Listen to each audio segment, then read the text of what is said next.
together? Okay.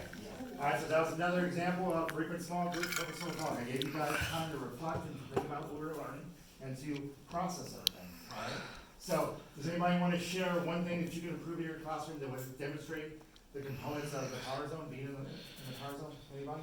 I think I could definitely make some more space in between desks, because the way I have it, it's kind of closed in, and it's not very, it's not very convenient for walking around the classroom. Absolutely. So, yeah, I think if I put some more space, I can definitely, be all over the place. Absolutely, and just think about making the classroom better for you as a teacher working. I mean, this is the classroom is your world. Create it so where you can do your job to the best of your ability. Okay, so, frequent small and purposeful talk. We've done that twice already, all right? So here's what you need to be doing, okay? Every 10 to 15 minutes of teacher direct driven discussion. So what we're doing is we're breaking up the whole flow of just the instructor teaching all the time. They have to listen, and we're breaking that up. Because our kids, again, they have a lot of attention disorders, they have a lot of times focusing. Sitting in a chair may be very hard for them to do it for 10 or 15 minutes. They may need that break. So being able to stop the flow and say, okay, I'm giving you an opportunity to talk. Now, I know that may seem kind of scary because our kids can talk about crazy things, but you as being a monitor and being in the power zone, you have the ability to direct that.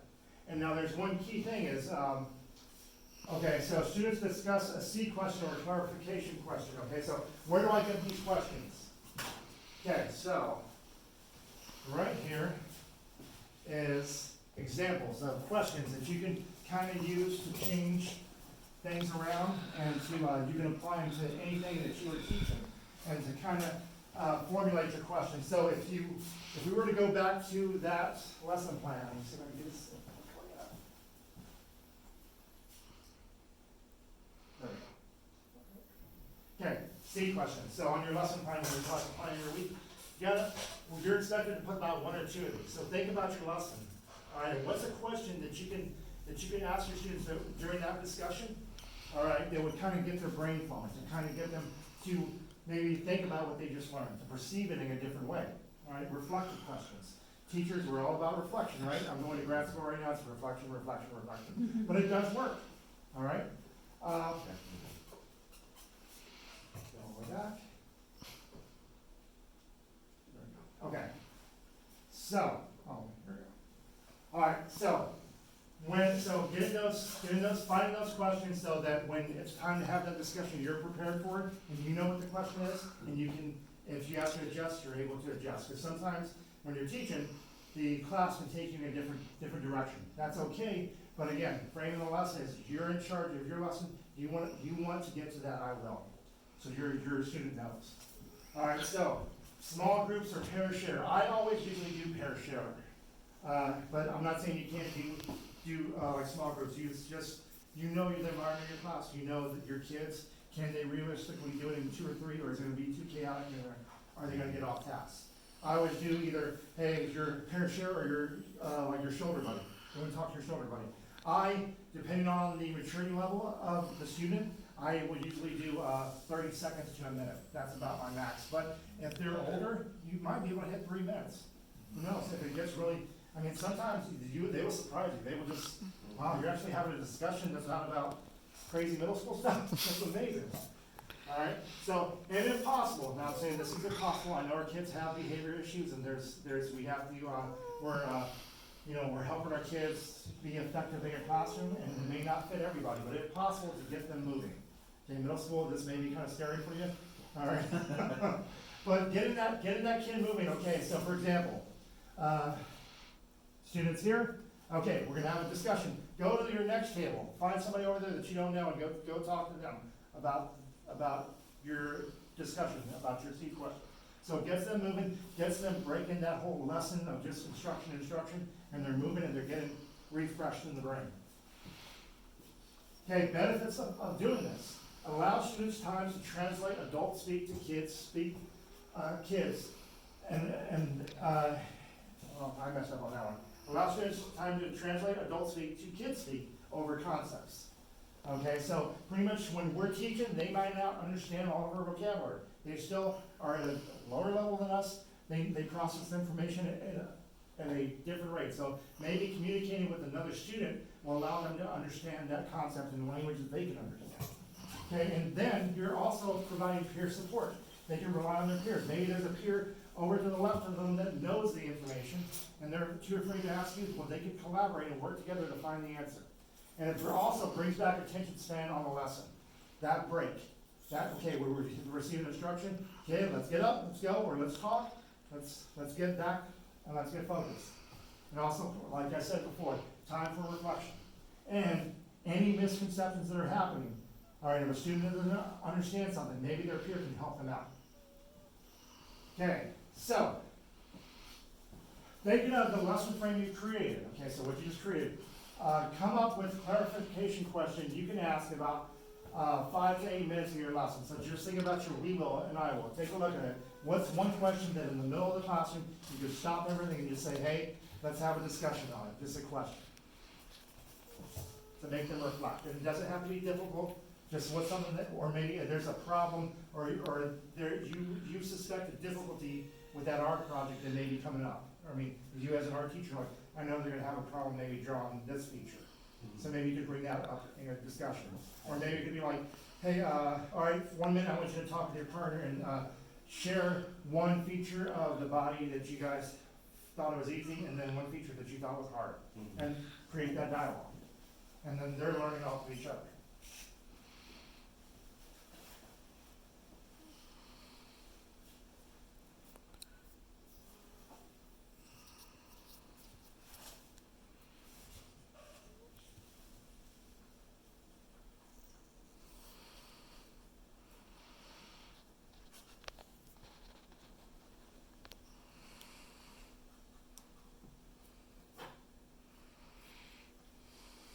And when you get done with that question, share it with your partner and see what they think. On the lesson that we're currently doing, it's mostly for these past 2 weeks, it's with women that have since it's been drawing, and it's not focusing on his. The first assignment that they had this week was drawing their partner at right placing across each other, and they both draw each other. A good question that asking if I think would be to remind them about shading.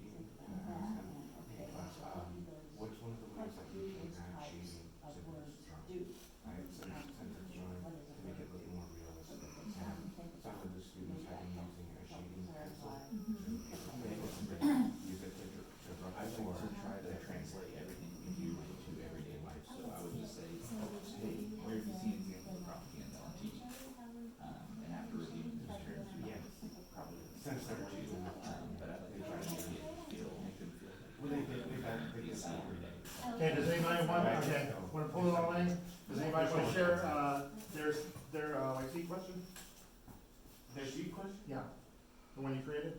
Oh, you go. Okay, I'm sure I'll do it. Okay. I would, like, while I'm teaching propaganda next week, I will ask them to get with a partner and talk about where have you seen examples of propaganda on television. That's a great question. That right there is just, it's very, it allows for so many ways to go and discuss that topic.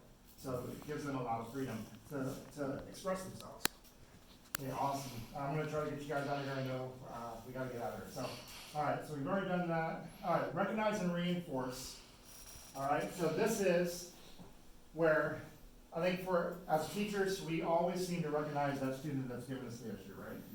We're like, sit down, I need you to go there. And that can be overwhelming when you forget about it.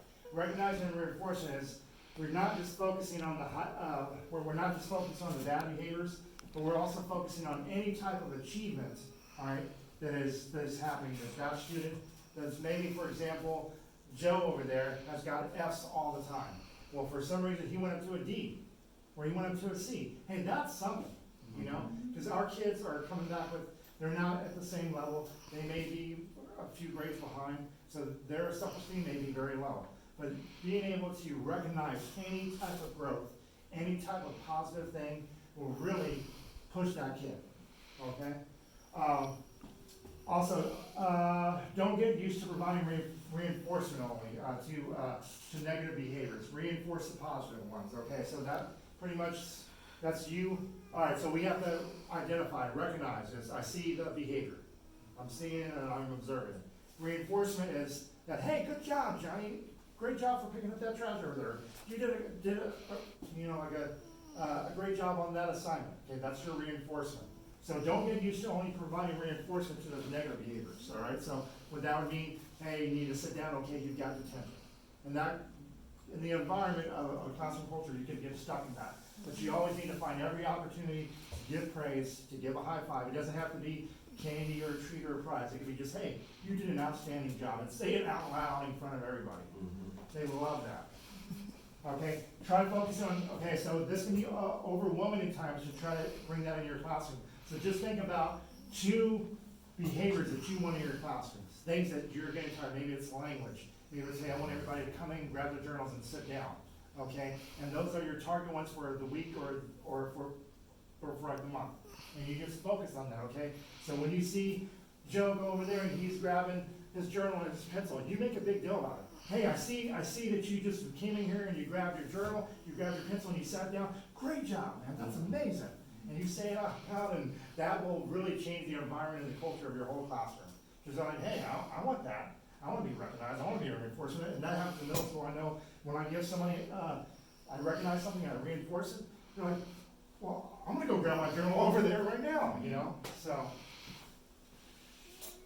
So the key is, recognition is, you have to pretty much just state, what's up with that? Okay, so pretty much just state what you're seeing, the behavior you're seeing, is it positive or good, and reinforce is that feedback that you're giving that student. Okay, critical writing, that's the last component, and we're almost out of here, guys.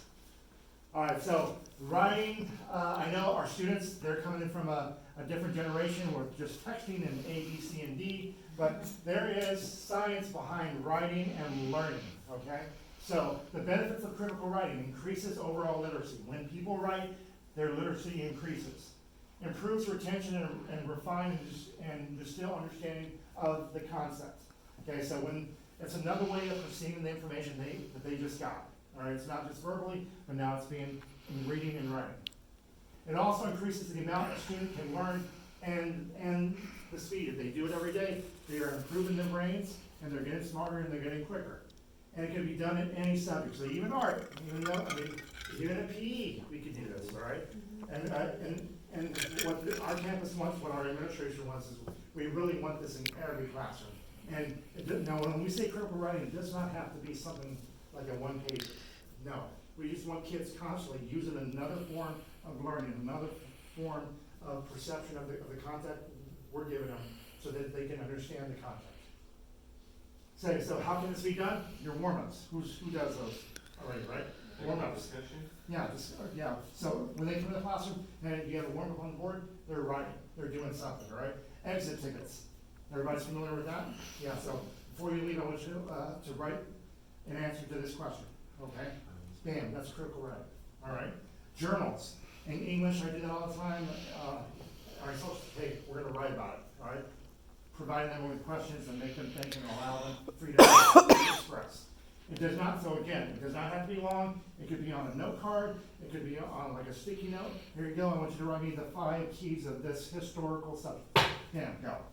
And they're writing, and now it's not just you telling them something. They're actually having to put it to paper. Okay, classroom observation checklist. Okay, so I don't know, has any of y'all seen this before? Okay, I'm going to give you a copy of this. All right, so when the administration comes in and they observe, all right, they are using the fundamental 5 to see if you're doing that in the class. So, for example, box 1 is frame your lesson. So they probably, before they went in there, they've already looked at your lesson plan and they're looking at your board. Do you have the we will? Do you have the I will? Yes, you do. All right, check. Okay, frequent small group of principals talk. This is probably the hardest thing because it's not natural. We have to train ourselves. We have to train our kids. All right. So, was there a time in class where you actually stopped your instruction and you allowed them to talk? Was there a pair share going on? Okay, critical writing. Was there a journal? Was there a warm up? Was there an exit ticket? Power zone. Where's the teacher? Are they just hearing it the whole time and not doing anything, or are they behind their desk, or are they moving around? Okay, recognize and reinforce. Are they speaking with their students? Are they quick to redirect when necessary? Are they giving praise to that student that did a great job? And then, you have your lesson notes. Okay, so I'll give you a copy of that, so you have that, and then I'm not gonna have you write down our exit ticket, but we can just say it out loud. Okay, so what we did, we're revisiting what we did, we introduced the elements of the fundamental five, and the I will create a list of the fundamental five components to be used in every class, every day. So, I'm not gonna make you do this, but I'll see if I can get these for you, so you can post these. I know, I usually have this right behind my desk, so when, at the end of the day, I can reflect on everything, I can look back and say, okay, did I do these 5 things? Was I good at one thing more than the other? Okay, so it kind of brought me back to framing everything. Okay, so number 1, frame the lesson. 2, work the power zone. 3, frequent small group purposeful talk. Recognize and reinforce, and write critically. And I thank y'all very much. Awesome. Yeah.